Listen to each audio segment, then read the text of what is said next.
5 starships land on Mars, marking the beginnings of the Mars colony.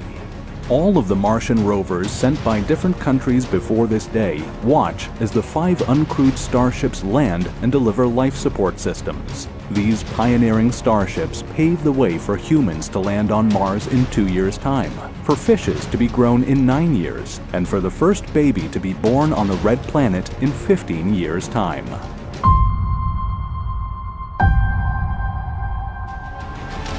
The 5 starships land at Erebus Montes. The cargo ships are delivering essential life support systems. These are made up of solar panels, backup fuel, oxygen, water, dried food, waste management systems, spacesuits, medical supplies, and the first habitation pods. There are also tools and equipment for experiments.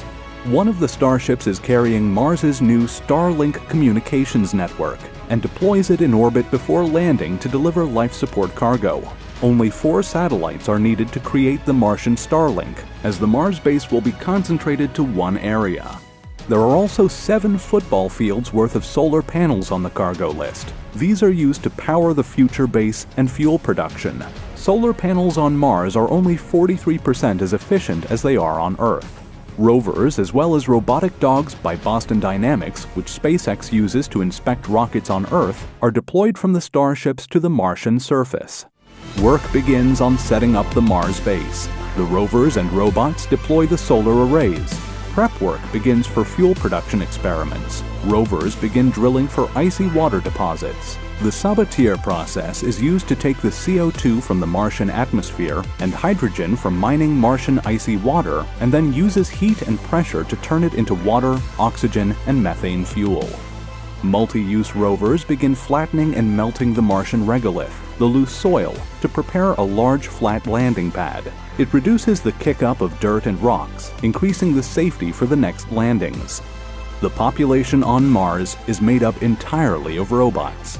2 years and 2 months have passed since the first landings of the 5 cargo starships, and the new launch window opens as Earth and Mars are close together again.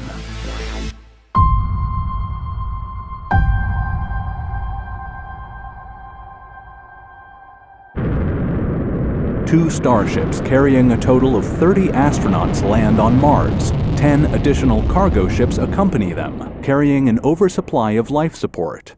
These first astronaut settlers are scientists, engineers, medical specialists, and military personnel with scientific backgrounds. They all have to stay on Mars for the full 2 years and 2 months. This is not a short-term visit. It is a mission to make life sustainable and multiplanetary. During the first week on Mars, the astronauts are suffering from the effects of low gravity after the 7-month journey and have weaker muscles. The first week is used to acclimate to the gravity of the red planet and celebrate surviving the journey. The new settlers live in their starships that they landed in.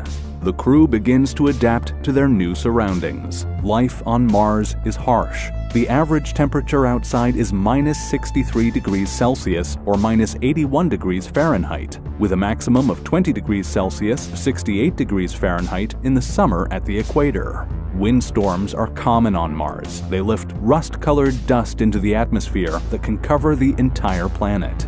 Mars also experiences quakes. Orbiters that are monitoring the climate on Mars act as weather satellites, warning astronauts of incoming dust storms and changes in the weather. The 2-year-long work schedule begins. Days on the red planet are a little over 24 hours. The workday of unpacking and carrying heavy objects is made easier as the gravity on Mars is only 38% of that on Earth. Once the life support systems have been unpacked and deployed, the next priority is testing and starting production of cryomethane fuel. The fuel is needed for the return trip to Earth. A small crew of astronauts begin conducting experiments that test turning the Martian soil into a 3D printing material. The Green Project also gets underway to start growing plants indoors. Settlers begin cultivating the Martian soil. NASA has packed designer plants that have been genetically engineered to grow on Mars, and testing begins on the cyanobacteria that was transported from Earth. This organism is used to produce ammonia fertilizer from the nitrogen in the Martian atmosphere. Crops such as rye, radishes, tomatoes, beans, carrots, and potatoes are grown, and the astronauts' waste is recycled as fertilizer for the plants. Soon, the Mars base will have a delivery of fishes. On Earth, SpaceX now has factories that are producing 2 starships per week, each one costing $5 million to build. 104 starships are built per year, and 216 starships are ready for each launch window. Earth and Mars orbit around the Sun at different speeds, so there is only a launch window every 2 years and 2 months when Earth and Mars are at their closest.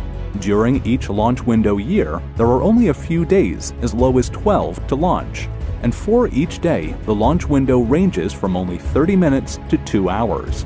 So a combination of cargo and crewed starships are built, waiting ready to be launched when the window opens. Back on Mars, one starship launches heading back to Earth, carrying on board the entire 30-person crew who have lived on the red planet for over 2 years.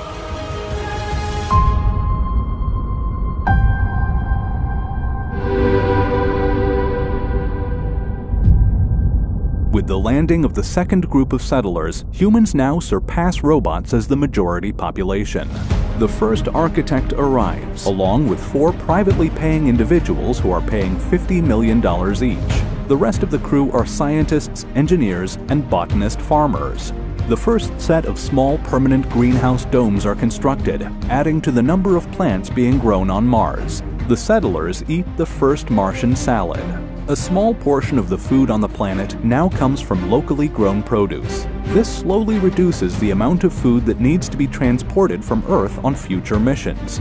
SpaceX begins construction of the Depot X, the first permanent dedicated fueling station on Mars. And work begins on the first 3D printed habitat. The AI Space Factory 3D printer uses a mixture of Martian soil and lab-grown plants which act as the glue, the polymer, that holds the material together. The 3D printed outer shell of the new habitat provides protection from radiation, while an inflatable inner shell is added for extra safety. Parts are deconstructed from one of the starships to create the communications and life support systems for the new 3D printed habitat.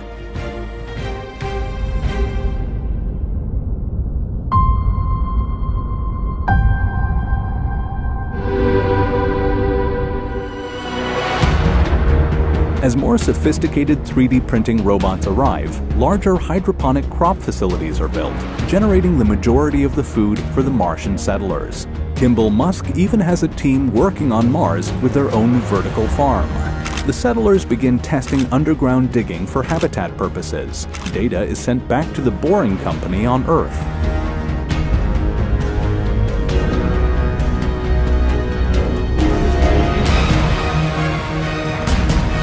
Space agencies from all around the world are now sending their own equipment and scientists to Mars Base Alpha.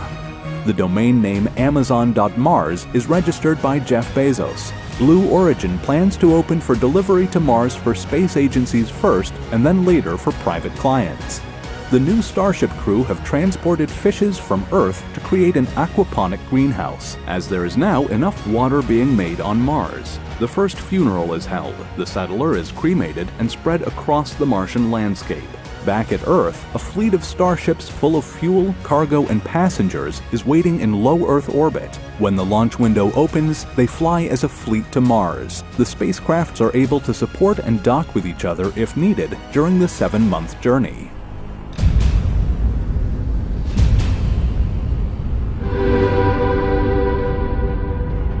The year 2035. This year will be known as the Great Crossing. Earth and Mars are closer than usual. This is known as a perihelic opposition.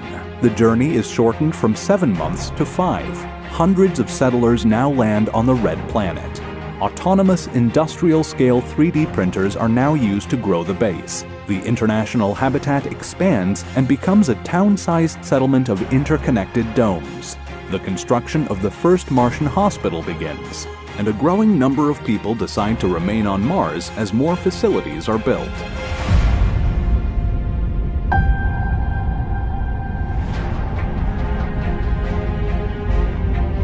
The first people with the intention of becoming permanent residents arrive on Mars. The colony crosses the 1,000-person mark. There is even a small-scale TV show that is made on the Red Planet. The first Martian marriage is watched across Earth and Mars, while exploration missions discover cave systems suitable for the development of protected underground habitats.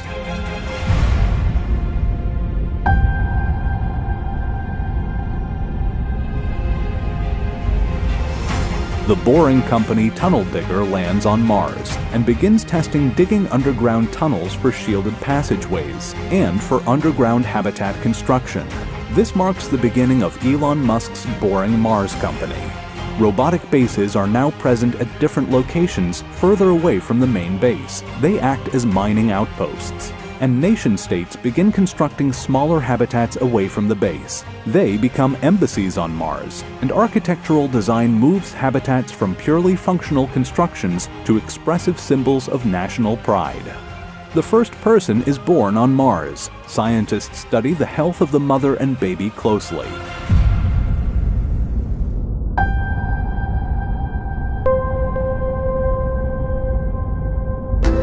A large number of the new arrivals are now commercially paying 2-year stay customers. All travelers are still required to contribute in growing the Mars society.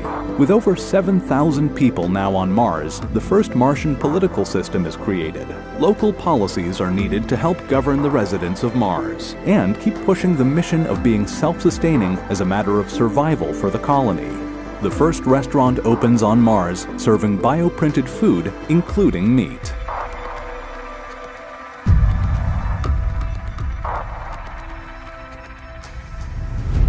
The first bioprinter arrives. It is used at the hospital to test the printing of human parts.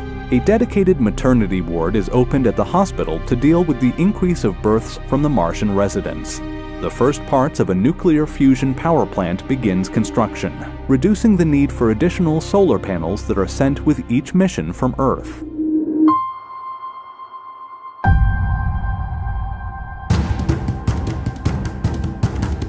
2046, the year of the Martian explorers.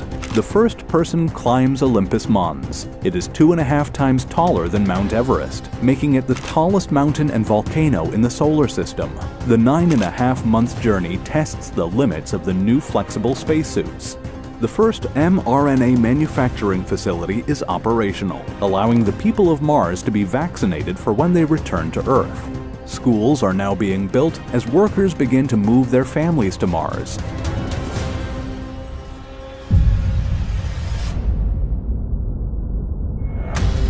Blue Origin's first fully autonomous orbiting manufacturing station arrives in Mars's orbit.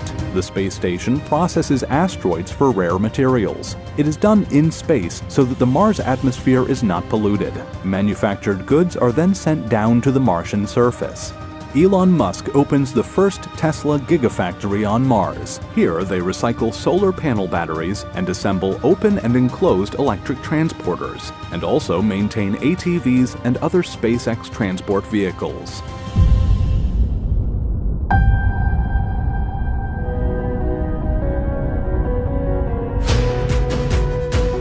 The year 2051 is known as the Second Great Crossing. The close orbits of Earth and Mars allows for another mass movement of people and equipment. Tens of thousands of people land on the Red Planet. Government officials from different Earth nations make the crossing. Mining companies send management teams and exploration geologists to the planet and establish small company habitats. AI robotics and a productive human workforce now makes Mars fully self-sufficient for all essential goods. The colony produces all of its own power, breathable air, water, food, and fuel. If resupply missions from Earth were to stop, the Mars colony would survive and grow, but in a primitive way, as there is still a need for advanced electronics from Earth to keep the colony developing as an advanced civilization.